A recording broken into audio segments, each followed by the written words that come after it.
Hey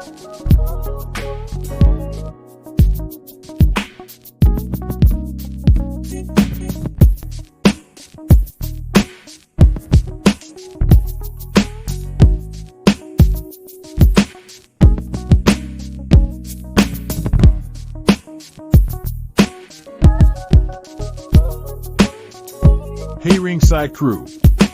Welcome to the internationally known Dudes at Ringside podcast. And now here's your host, Joe, Panther the Third. Hey Ringside crew, did you miss me? And welcome to part 2 of the season opener of the internationally known Dudes at Ringside podcast. And by the way, Happy New Year, Happy 2024, everybody, welcome. Oh my God. There is so much that I'm excited about in this new year. The fourth year of Dudes at Ringside. Wow. I've done so many episodes. Whew. But I've had so many people on. But thank you everybody that's supported. Thank you everybody that's subscribed in 2023. But you've seen nothing yet from me, Joe Panther III, and Dudes at Ringside podcast. But I have a young lady on today that worked with a currently works with one of my former guests from OVW, Mr. Al Snow. I've had tons of people from OVW, but today I'm going to introduce you to this guest. She's really awesome. Let's give a warm Dudes at Ringside welcome to TT, the Island Girl. Hey guys, what's up? Awesome. Welcome. Aloha. Awesome. Well, and I can say this, as I said before, you're the first person from Hawaii to ever come on Dudes at Ringside. Oh my God, I'm so honored. Awesome, the first. So, TT, how did you get your start in the wrestling business? Wow, it goes way back to let me see, when I was in my 20s.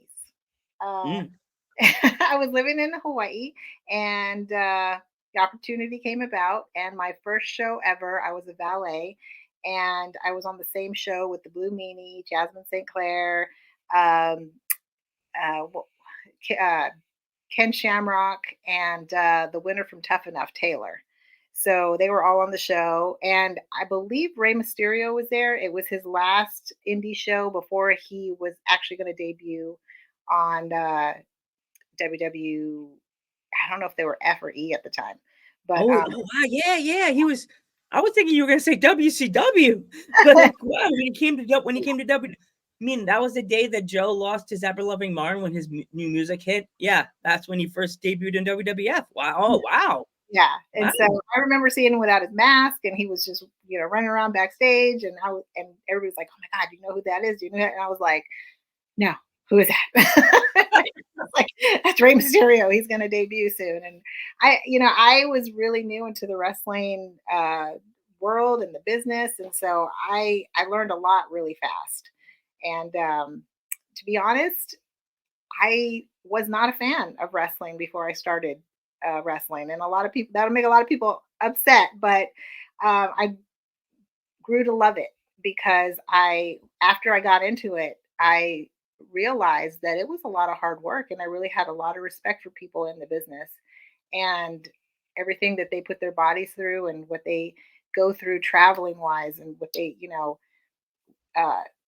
taking their family on the road with them or leaving their family behind. It's a lot of work just to be involved in the business. So after I grew to love it, it became a huge passion of mine. And if you know me, if I get involved in anything, if I do something, I'm going to do it 100%. I'm not going to do it half-ass. I'm not going to just go in it to be like, "Oh yeah, I'm here," whatever. But I went in it balls to the wall, and I said, "I'm going to be good at this." And I was horrible when I first started. There was a lot of frustration. It was like going somewhere and not speaking the language and trying to survive.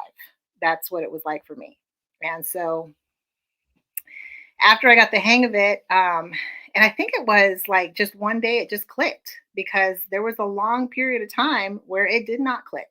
And I thought I was never going to get it. I thought I was never going to be, where everybody else was at their level. And one day I was just tired of getting my ass handed to me in the ring. And Mm.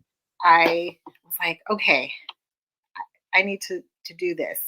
And so for me, I had to break it down into my own uh, way of thinking to be able to comprehend everything that I needed to do in order to make my character work or in order to make, things make sense. And thank goodness for OVW, because when I first started at OVW, I had an awesome trainer. It was Nick Densmore. He was the first trainer that I ever had. And I remember walking into the beginner class, and I had two kids with me. I had a playpen, and my daughter was in the playpen, and my son was there watching my daughter. And Nick was like, just please don't tell anybody I'm letting you do this, because he didn't want a room full of kids. And I thank God for that, because it allowed me to be able to learn that craft and have my kids there at the same time. So I'm very grateful. After that, we I pursued. Um, Let me back up. So Okay. through the OVW training, we were at the old arena. We weren't even in the arena that they're in now, because they had two places. They had a beginner building, and then they had the advanced and the signed. So I was in the beginner building, and it was cold. It was a really old building. I mean, it was just a brick building with nothing in it but chairs and a ring. And it was like I describe it as like training in the Rocky gym. Mm. And it was a Oh, lot of fun. And my first opponent ever at a house show for OVW was against Jillian Hall. oh And wow. yeah, and they made me a heel versus her. Oh geez. Jillian Hall. Yeah, I know a lot of people that I know that came on the Dudes at Ringside podcast in the past. They actually trained with Jillian Hall. Like Yeah, Judy yeah, Hendricks. She trained with her. yeah. So I never really got to train with her because she was in the advanced class. She was more in the advanced class. It was a show where it just so happened that she needed an opponent, and they asked me if I had my gear. And of course, I had my gear because I was trained to always take my gear everywhere I go. And I was like, they were like, "Do you have your gear?" And I was like, "Yeah." And then Oh geez. I went to the car, I got it, and I was so nervous. And they're like, "Okay, you're gonna be a heel, and Julian's gonna be a baby." And I was like, "What?" But yeah, it was the most horrible match I ever had in my life, and she will agree. She will agree. Uh, but what I learned from that was just so much. Like I can't even pinpoint everything that I learned from that match. It was a lot, and everybody has to have that when they start. Like everybody's going to have that when they start. They're going to have that one match that's just like makes or breaks you. So, uh, yeah. After that, I just kept doing indie shows, and then eventually found myself moving to Georgia. And after Deep South opened, I started training there, and eventually got signed with WWE. And I was 28 years old when I got signed. Oh wow. Yes, and I trained under Yeah. Bill DeMott and Dave Taylor, Jody Hamilton, and that was an eye opener for me. Mm. It really intense training. I mean, it was the most intense training that I've ever put my body through. But I thank God for that too, because if I hadn't done that, I wouldn't be where I am today. Mm. So what kind of advice did you get from either any of those people that you were like training under that you put like into your like wrestling style that you do? So my fans from overseas, like the UKs and the Scotlands, they can understand you more with your wrestling style. How would you explain your style that you use The in the style ring? I use is more of an amateur style wrestling. I really love chaining. I really love grappling. I really love the whole marquee of wrestling. I love to try to get the upper hand and try to get out of stuff. I love to counter things. Um, Dave Taylor was, I would say, my main trainer that I paid attention to, because he was more of the grappling style, European style wrestling. And I really took a lot away from that training, and I paid attention. And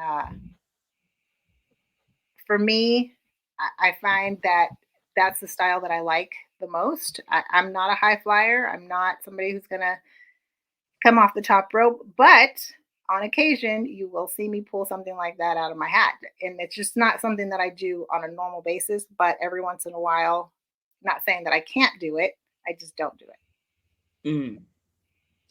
So, like, is there anywhere else in like the country or the world that you have not performed yet, and that you've been like dying to get there? I have not wrestled in England yet, and Mm.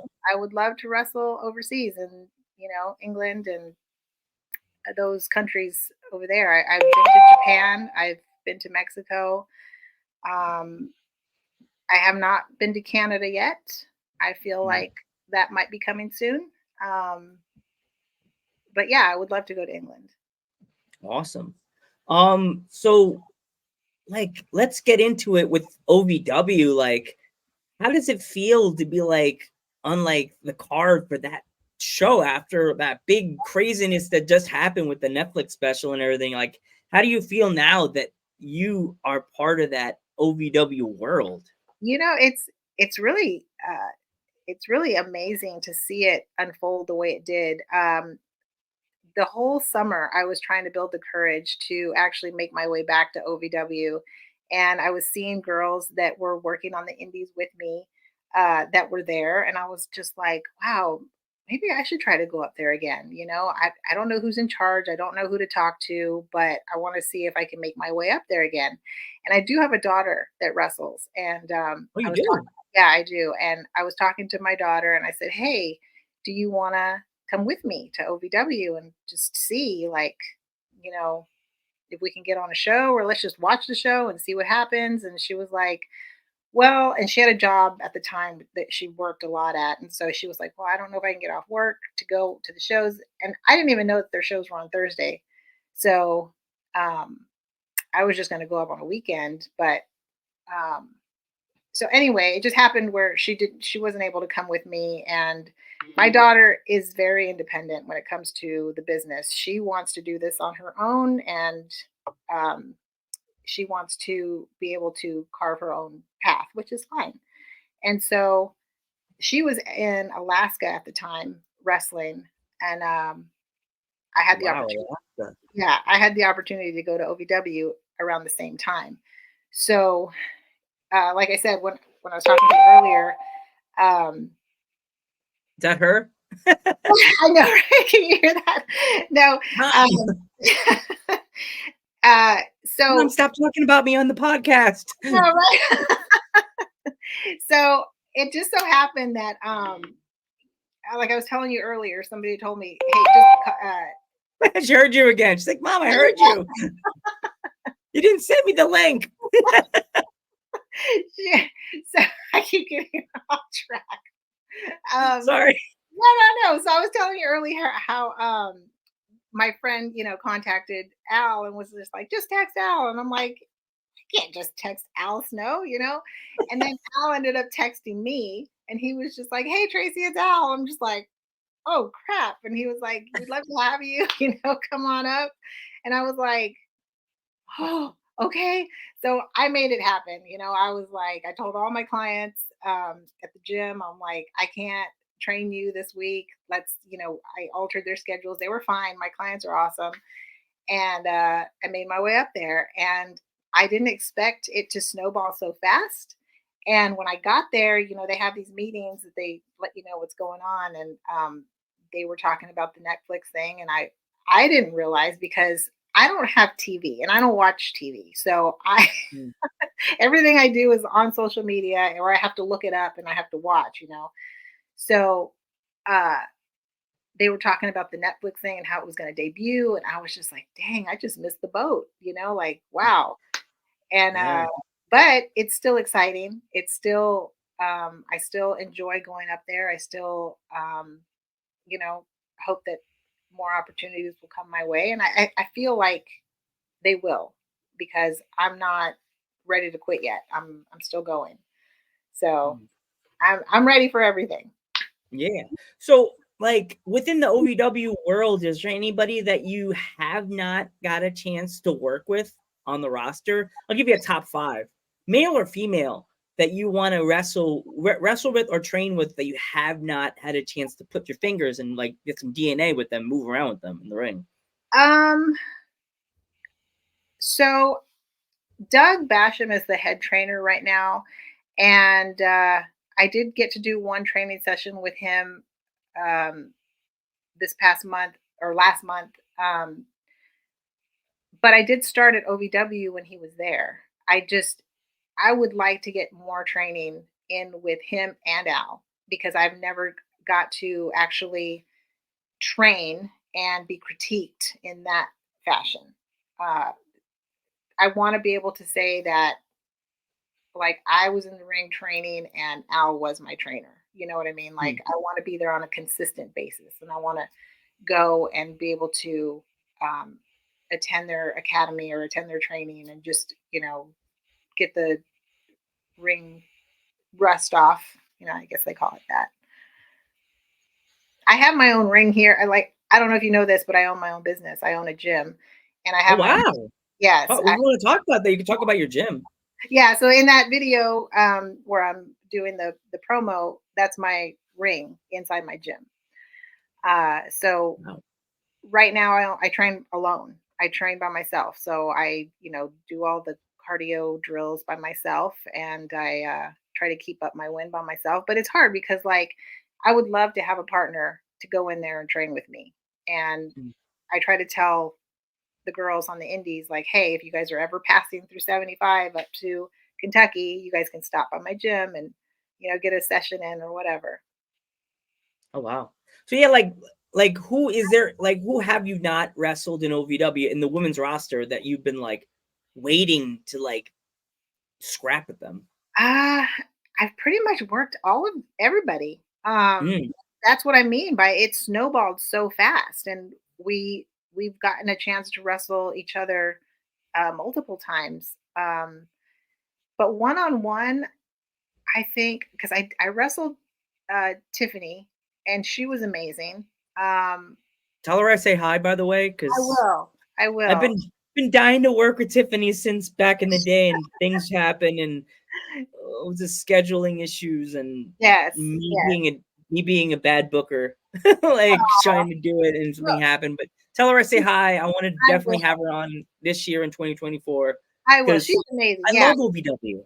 I Yes. love OVW. You guys don't. I'm from the East Coast. I'm from Pennsylvania. I learned about OVW because of Al. Because of Okay. Al Snow and watching WWE, learning about OVW, and like having Kobe Max and Judy Hendricks on, Yes. and Judy Hendricks and Kobe about OVW, and I'm like, huh? Like that dog on TikTok, huh? Huh? That's me. And also Right. learning from Michelle Green, learning about OVW because Michelle Green Okay. and Kobe and Judy. And I'm like, wow, there's a whole lot of bigger world in the indies with OVW now being Yes. part of that, not being part of it got detached from the WWE, and now they're part of the indie scene. So they're the bigger indie in they're like the Vegas light. So they're the big light on top of the indie scene. Right. Exactly. Yeah. And How do like you feel about that? How do you when I feel was, about that? Yeah. I I think it's awesome that they're still as strong as they are, because back when I started with OVW, they were the developmental territory for WWE, and everybody ran through there. I mean, it was, and I name these names and nobody like remembers them until I show them, and they're like, oh yeah," and it's from their childhood.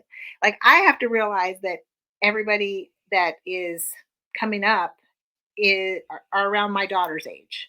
So Mm, I don't realize that, and I'm like, you don't know who this is, like, but yeah. like Eminem, Melina, Nitro, and Mercury, Yeah. they were a tag team. Tina. Yeah, Batista. Right, Uh, Batista, what's his Cena, name? Brock Lesnar. right, I had to do the shoulder. Brock right. Lesnar. Like everybody was in there. It's like so funny to Everybody. think like Victoria, yeah. Jazz, there was Molly Holly. Um, let's see, gosh, It goes on and on with them. on It's like and on. Yeah, there was, crazy. everybody was there when I was there. Beth Phoenix, she was there. I forgot Um, Beth went to that. Yeah. yes, so she had just arrived, I remember, and she was in and out, like she was gone. And then, Wow. but I mean, they all went through there, and I was there to watch all of them. Like Mickey James was there. Oh wow. Yeah. Mm. Gosh, let's see, Leviathan. That was Batista. Yep. Yep. Leviathan was Yeah, Batista. Seven. Kevin Thorne. That was him. Seven. Yep. So I knew them as different names too. Uh, but yeah, it was just like when they went through there. Oh, Shad Gaspar. He was there, Yep. and He's the I one that remember passed away, Shad, Carlito. right? Yes, Carlito was there. Yeah. Yeah, he passed away. So I remember these kids. So we used to make wrestling gear too, and we used to make all the wrestling gear for OVW. And so these people would be coming over and playing with my kids. Oh And geez. so it's funny too because like if I see them present day, they're like, "Oh, how's your kids doing?" And I show them pictures of them. They're just like, "Oh my god," because now I have a man child, and a young woman that's on the indies wrestling. So they it's just funny how time just goes by so fast, and it's just That's and now amazing. yeah, and now they have That's kids. amazing that your daughter is now doing what you do. So here we go. That's my tie-in question. What does it feel like to have a daughter that now is in the ring, getting her pugs and getting her bruises? To like, what does it feel like that your daughter could be the future of the indies? Yeah. Like the next big thing. Like, what do you think? So okay, so uh, when she was younger, she's very quiet. She's very quiet. She very talented when it comes to doing FX makeup. So she would always be in her room, locked away, doing this FX makeup every day. And she would come and show me at like midnight. She'd turn my light on and wake me up, and she'd have like this. I don't know. Like I remember one distinctively. She woke me up and she turned my light on, and she had this like slit neck, blood coming down, and she was just like, "Mom," and I woke up and I'm like, "Oh my god!" But anyway, that's just the kind Jeez. of the kind of character she is now too. Her character is very dark. It's very Ooh, do you mind talking about her? no, not at What's her all. character like? Her character is if you know the movie Saw, Oh yeah. Oh yeah, that's how it is. She's the game master. She asks yeah. everybody. Wait, what's her name? Is it Trixie? Yes, it I was had Trixie. Trixie on the podcast? It was Oh my god, that's your Trixie. daughter. I love Yes, that's Trixie. my Tell her daughter. Joe Panther third says, "Oh my god, I did you will. feel the love? The dude, she see Yes, now I know who you are. You're Trixie's mom. Did yes. she ever tell you she came on Dudes at Ringside? She No, was on the no. I'm telling podcast. you, this girl keeps it to herself. She is on I her own. love Trixie. Oh my God. When you speak to her, tell her Joe says hi. I We will. miss her. We I had her will. on twice. Oh, Yeah, I'll another say thing about Trixie fans, yes, Trixie can cut a promo like nobody's business. She was sitting in a barn with her axe and yes, she cut the yes. promo. And I was just, me and my old partner were like, oh. Like, and I was like, if we mess this up, she's gonna cut us with her axe. And he's like, "Oh, she wouldn't." I'm like, "That's an axe, and you don't fuck with the axe." Trixie the Game Master. Yeah, I remember Trixie. Yes. She So changed her name to something else, it's like called Trixie's. Amethyst. She goes by Amethyst now. Oh, you please tell her I say hi. I will. Um, so do you have any crazy or funny stories from having like I know you said your daughter with the makeup and everything. Is there any other crazy funny stories from the road when you're traveling around the South with the tours and everything with OVW? Um, let's see. shoot, gosh, there's so many. I mean, just being on the road with those crazy guys, it became the norm, like all the crazy stories. It just became like, oh, yeah, that's whatever, I wish I would have known. I would say, send her the link. Send her the link. Love to have Trixie pop in and be like, I dude. know, right? I could see if that girl. I tried calling her, and she's We could like, always do it in another day, but if you yeah, can't get her, oh my God. yeah, she's awesome. I just Love talked to her Trixie. last night.